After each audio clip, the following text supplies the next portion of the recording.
Hello, this is John from caveofprogramming.com, and in this tutorial we're just going to take a bit more of a look at view groups, and we're going to look at nesting view groups to create a slightly more complex structure for our views. So at the moment I've got this application, and if I touch the right points on this image it will let me through to the next screen here, and I can see the notes that I've saved. But what I'd like is a lock button by the side of this save button, so that if I click the lock button it goes back to the lock screen and back to the initial image. And to do that I can nest one view group within another. So if I go back to the activity main.xml, which is that's what's laying out this screen. At the moment we've got a linear layout here and one button within it, and I can actually, this linear layout is a view group, and I can actually have another view group within this linear layout to enable me to lay out two buttons side by side. And to have nested view groups is not efficient, so it's better not to nest view groups if you can. But this is kind of a simple way of doing of laying things out that you can always rely on, because linear layout was, I think it was way back in the first version of Android or something. So it's always going to be there, and you can always use this technique, and you can create quite complex layouts like this. But it's better to use, as I say, a single layout if you can. What I'll do is I'm going to put a new linear layout here. Linear layout, and I'm going to take this button, cut it, Control X, and just paste it in between these linear layout tags here, and just do Control Shift F to format that. And let's copy the button, and let's have a second button underneath it. And the second button I'm going to give an ID of lock, and I'm going to make the text on it say lock as well.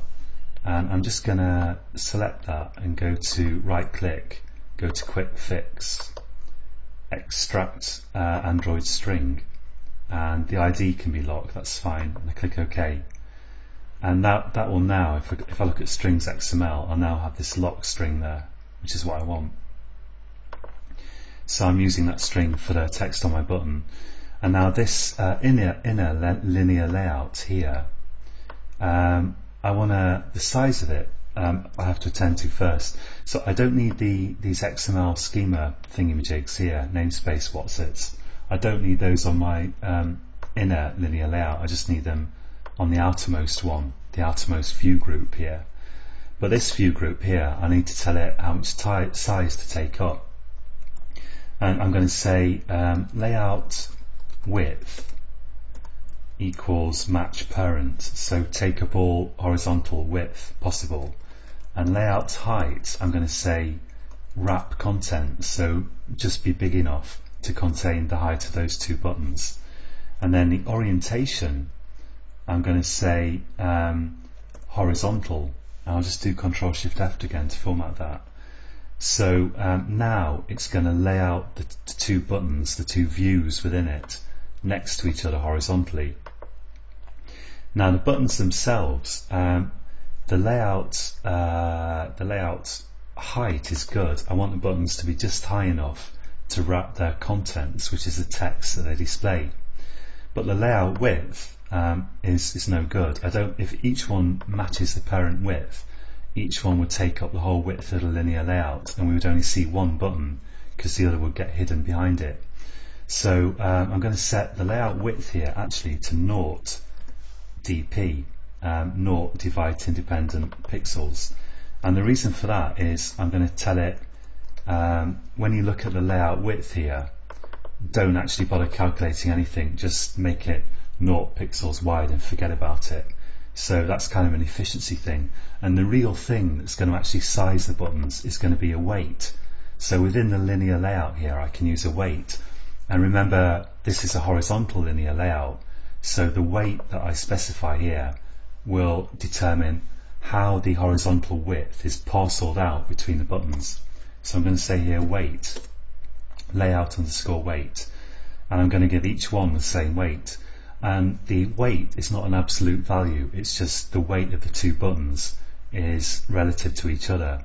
So if I give this one a weight of 10 and this one a weight of 30, this one's going to take up 3 times as much space as this one, and so this will be 1/4 of the space actually, and this 3/4. But if I give them the same weights, then they're each going to take up half the space horizontally. Did I say vertically? Well, I mean horizontally anyway. So we're dealing with horizontal space here, because this is a horizontal linear layout that encloses them. Here I'm just going to say, I could make it like 0.5, but let's make it 50, because then we can imagine that that's a percentage, although as I say, it's not absolute, it's just the relative values that matter. And I'll paste that in there as well. So each one takes up half the horizontal space. And now if I run this, hopefully we're going to see 2 buttons down here. And I'm going to, after I've recorded this tutorial, I'm going to make the lock button here actually work. And to do that, I'm going to use stuff that I've already showed you how to do, so I won't bore you with it further. And I'll leave it as an exercise to you if it interests you. But all I'm going to do is add a listener to the lock button, and I'm going to make that listener create an intent and pass that to start activity, so that it starts the image kind of lock screen activity. It starts my other activity. So it's pretty simple. And here's my application, and I click the saved points, and it checks the points and lets me in. And here's my lock button, which doesn't do anything at the moment, but it will shortly. So that's it for this tutorial, and until next time, happy coding.